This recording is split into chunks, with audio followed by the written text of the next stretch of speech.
Yo, what is up, Elixiers? Hope you guys are doing well. Let's proceed with our nutrition label. You guys might have digested this product already for which this nutrition label is for. But yet, let's go with our own pace. So, step 31. You guys know root.em, right?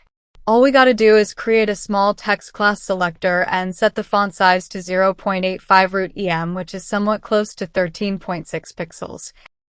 Step 32. Now we gotta create a calories info h2 class selector and remove all margins. Step 33. Below our amounts per serving text, let's create a new paragraph element with the text calories. Then, below the left container element, let's create a new span element with the text 230. Step 34.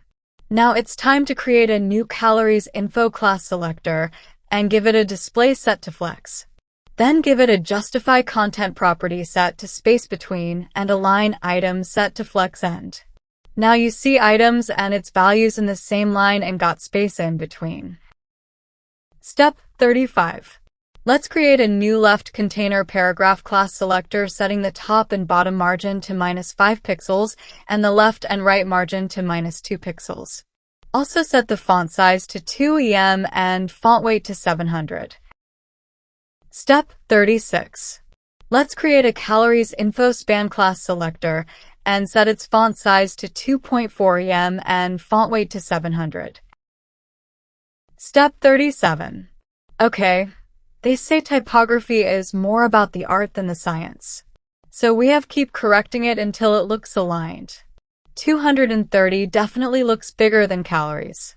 So let's give our calories info span class selector a margin set to -7 pixels and -2 pixels. This will make our 230 behave. Step 38. Below our calories info class element, let's add another division element with the class set to divider medium. Step 39. Now it's time to create a medium class selector and give it a height of 5 pixels. Step 40. Let's create a new division element below our medium element and give it a class attribute set to daily value small text. Within our new division element, let's add a paragraph element with the text %daily value asterisk and set the class attribute to bold right. Alright, that was all for today, folks. Hope you like, share, comment on my videos. Do subscribe to my channel and hit that notification bell so that you don't miss out on any updates. Stay tuned for further steps and chapters. I'll catch you guys in the next one. Deuces.